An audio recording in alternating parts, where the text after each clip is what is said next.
ఎలా ఉన్నారు? నేనైతే చాలా బాగున్నానండి. అండ్ మీరు కూడా చాలా బాగుండాలని కోరుకుంటున్నాను. అండ్ ఇంక ఈ వీడియో వచ్చేసి తొలి ఏకాదశి వ్లాగ్ అండి. సో ఈరోజు అయితే మాత్రం నేను పండుగ ఎలా జరుపుకున్నాను, పూజా విధానం గట్రా మీతో షేర్ చేసుకుందామని నేనైతే వీడియో అయితే షేర్ చేస్తున్నాను. సో ముందుగా అయితే వీడియోలోకి అయితే వెళ్ళిపోదామండి. ఫస్ట్ ఆఫ్ ఆల్ అందరికీ కూడా వెల్కమ్ బ్యాక్ టు అంతే కిచెన్ అండ్ వ్లాగ్స్ అండి. సో ఇదైతే మాత్రం నేను ఫస్ట్ టైం అనమాట తొలి ఏకాదశి పూజ ఎంత బాగా చేసుకోవడం. అంటే ఎప్పుడు చేసుకునేదాన్ని కానీ నార్మల్గా చేసుకునేదాన్ని, కానీ ఈసారి స్వామివారికి ఇష్టమైన ప్రసాదం అలాగే పిండి దీపాలతో పాటు ఇంకో ఉపవాసం కూడా ఉండి నేనైతే స్వామివారి తొలి ఏకాదశి పూజ అయితే చేసుకున్నానండి. మరి ఆషాఢ మాసంలో వచ్చే ఈ తొలి ఏకాదశిని శయన ఏకాదశి, దేవసేన ఏకాదశి అని కూడా పిలుస్తారంట. సో ఈ ఏకాదశి నుంచే మన శ్రీ మహావిష్ణువు యోగనిద్రలో కూడా వెళ్తారంటండి. సో ఈ రోజు అత్యంత ప్రీతికరమైన రోజు శ్రీ మహావిష్ణువుకి. సో ఈ రోజు ఆయనకు పూజ చేసుకుంటే అంటే ఒక్క తులసి దళంతో ఎంతో భక్తి శ్రద్ధలతో ఉపవాసం ఉండి ఒక్క తులసి దళం సమర్పించుకున్న ఆయనకు చాలా మంచిదంట. సో అందుకే నాకు తెలిసినంత నేనైతే మాత్రం ఈ పూజ అయితే మాత్రం చేసుకున్నానండి. ముందుగా అయితే మాత్రం ఇల్లంతా శుభ్రం చేసుకుని నేను కూడా ఫ్రెష్ అయ్యి ఇంకా స్వామివారికి అయితే ఇంకా ఏమేమి కావాలో పూజ దగ్గర అన్నీ కూడా సిద్ధం చేసుకున్నాను అనమాట. ఫస్ట్ అయితే మాత్రం స్వామివారికి ఎంతో ఇష్టమైన పేలాల పిండితో అయితే స్టార్ట్ చేశానండి. చూస్తున్నారు కదా, ఫస్ట్ అయితే పేలాలు తీసుకున్నాను. అందులో పుట్నాల పప్పు, కొబ్బరి, ఎండు కొబ్బరి, బెల్లం, యాలకులు వేసుకుని మిక్సీ పట్టుకున్నాను. ఎలా ఉంటుంది అనుకున్నా కానీ టేస్ట్ అయితే మాత్రం చాలా బాగుందండి ప్రసాదం. నిజంగాను స్వామివారికి పెట్టాక ప్రసాదం టేస్ట్ ఇంకా పెరిగిందనమాట, ఆ పేలాల పిండి టేస్ట్.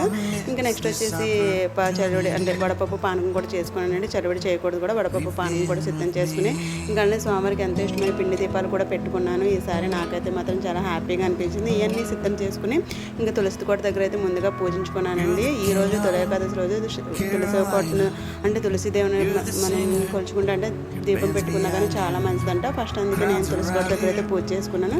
నెక్స్ట్ ఇంకా దేవుడి దగ్గర అయితే ఇంకా దీపాలు పెట్టుకుని స్వామివారికి ఇష్టమైన నైవేద్యాలు సమర్పించి కొబ్బరికాయ కొట్టుకుని ఇంకా విష్ణు సహస్రనామం కూడా పారాయణ అయితే చేశానండి. నాకైతే మాత్రం చాలా హ్యాపీ అనిపించింది అనమాట.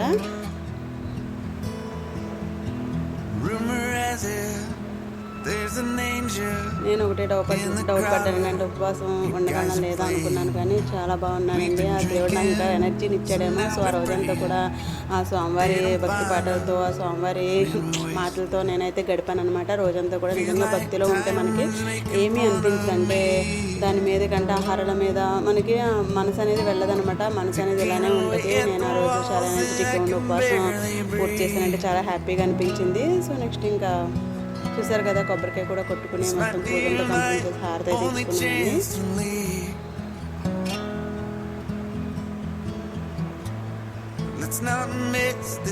చేసే పూజ ఏదైనా చిన్నదైనా పెద్దదైనా ప్రశాంతంగా చేసుకుంటేనే పూజ కంప్లీట్ అయినట్టుంటుంది నాకైతే మాత్రం.